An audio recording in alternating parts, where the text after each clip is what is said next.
Hi everyone, welcome to Sanskrit Education Department.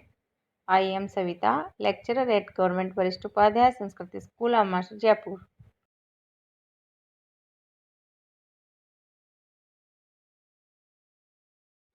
Hello students, in this video we will study class 12th Flamingo poem 2, An Elementary School Classroom in Slum, written by Stephen Spender. This is a very important poem for examination point and it is difficult also, so please pay attention. So please go through the video carefully so that you get understand the entire poem. Before you read this poem, I give you an introduction an elementary school classroom in a slum. This poem highlights the social inequalities present in the society. हमारी society में सामाजिक असमानताएं हैं.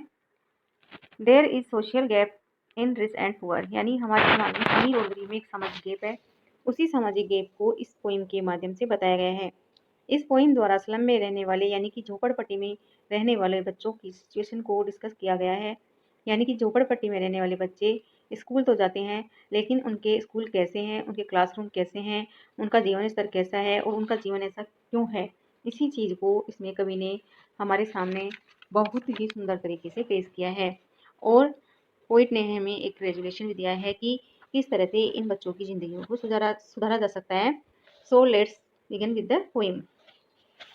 Far, far from gusty waves, these children faces like rootless weeds, the hair torn round their pallor.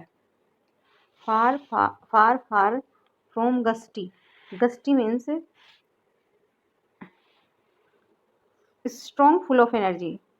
और weeds means weeds are unwanted plant जो पौधे अपने आप उग जाते हैं. So here the poet says कि जो बच्चे स्लम के स्कूल में पढ़ते हैं, far far from gusty waves these childrens faces, कि जो बच्चे स्लम के स्कूल में पढ़ते हैं उनके चेहरे गस्टी वेव्स यानी कि स्ट्रॉन्ग जो पानी की लहरें होती हैं उनसे बहुत दूर हैं. तो स्लम के स्कूल में जो गरीब बच्चे पढ़ते हैं उनके चेहरे इतने मुरझाए हुए हैं, इतने लैक ऑफ एनर्जी हैं, उनमें एनर्जी की इतनी कमी है कि वो इन गस्टी वेव से बिल्कुल ही अलग हैं, बहुत ज़्यादा अलग हैं.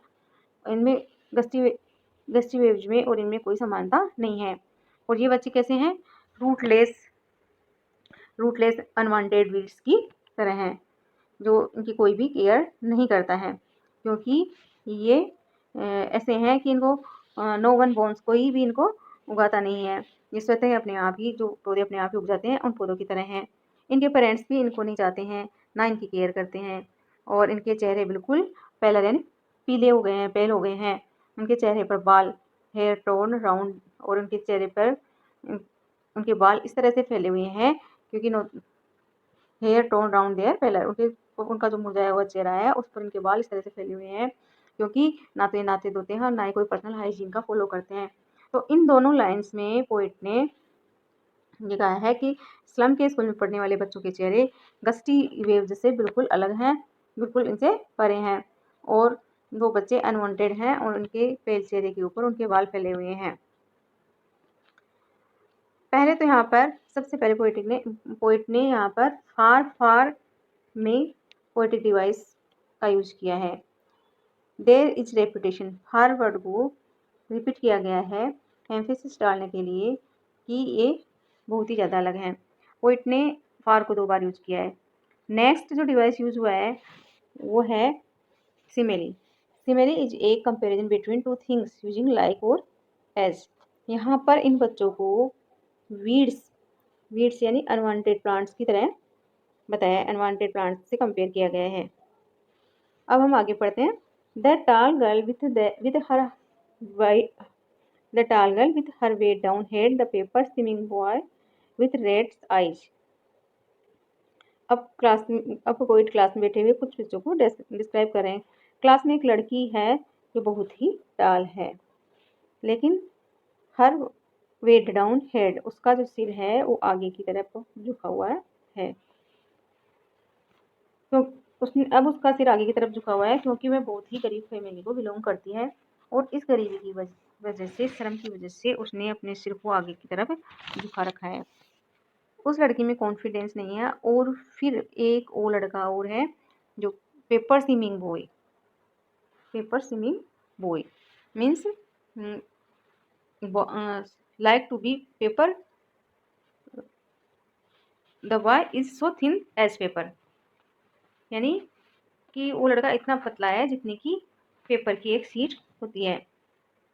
और इस लड़के की आंखें एक रेट जैसी, चूहे जैसी लाल है। जिस तरह से चूहे की आंखें बहुत ही तेज होती हैं, काले रंग की होती हैं, उसी तरह से इस लड़के की आंखें भी शाइन करती हैं। इसलिए पोइट ने उसे रेड साइज बताया। तो इस लाइन में पोइट कहते हैं कि क्लास में दो बहुत ही अलग अलग तरह के बच्चे हैं। एक तो लड़की है जो बहुत ही लंबी है और जिसका सिर आगे की तरफ झुका हुआ है, और एक और लड़का है जो बहुत ही पतला है, वो पेपर जितना पतला है और उसकी आंखें रेत जैसी हैं। इन दोनों ही लाइन में पोइट ने बहुत ही इंपॉर्टेंट पोएटिक डिवाइस का यूज किया है, that is metaphor. Metaphor is a indirect comparison between qualities of two things. यहाँ पर पेपर स्विमिंग बॉय एक मेटाफर है।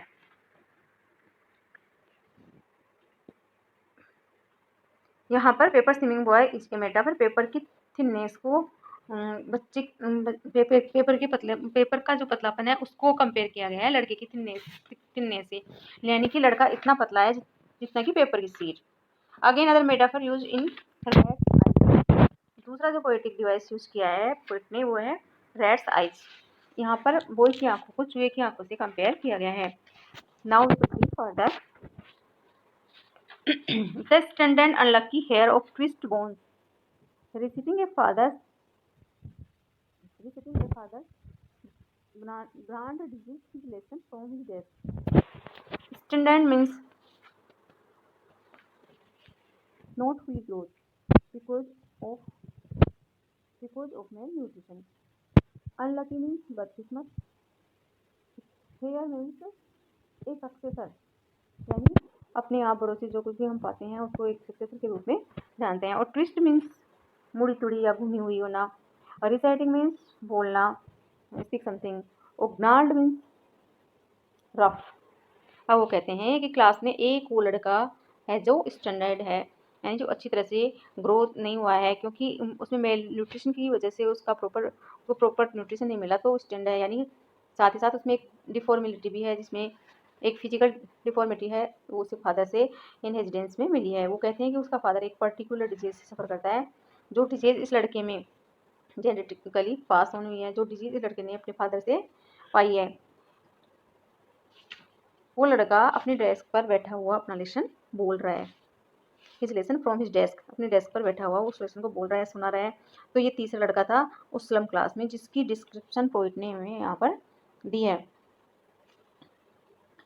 आगे चलते हैं। आगे वो बताते हैं कि at back of dim class one unnoted sweet and young, his eyes live in a dream of squirrel game entry room other than this. So this is the fourth child in the class. और class कैसी है? Class dim है, यानी कि class में रोशनी नहीं है, रोशनी का अभाव है। डिम मीन्स लाइट की कमी होना, रोशनी का न होना।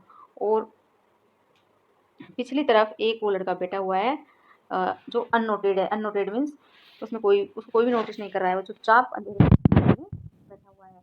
वन अननोटेड यानी क्लास के अंधेरे कोने में वो चुपचाप बैठा हुआ है। वो कैसा है? यानी प्यारा है, जवान है, और उसको ऐसा लग रहा है मानो वो कोई अपनी आंखों में कोई स्वप्न देख रहा है। ऐसा लग रहा है उसको देखकर मानो वह और ही कोई दुनिया में खोया हुआ है। वो कहते हैं कि वो बाहर जाकर स्क्वेरल स्कीम, बाहर जाकर मानो वो स्क्वेरल के साथ खेलना चाह रहा है, तो वहाँ पर बैठना नहीं चाहता, वो बाहर जाकर खेलना चाहता है। उसको देखकर ऐसा लग रहा है। So we can see four child description in the slum classroom. वो क्लास के कमरे में अंधेरे कोने में बैठा हुआ है, यंग है, स्वीट है, और उसको देखकर ऐसा लग रहा है मानो वो क्लास में स्वप्न देख रहा है स्क्वेरल के साथ गेम खेलने का, और वो वहाँ पर ट्री रूम में खेलना चाहता है, ना कि उस कमरे में बैठना चाहता है। इस क्लासरूम में बैठना नहीं चाहता है। तो आज के इस वीडियो में हम इस पोएम को यहीं तक पढ़ेंगे, आगे का हिस्सा अगले नेक्स्ट वीडियो में पढ़ेंगे। Thank you so much.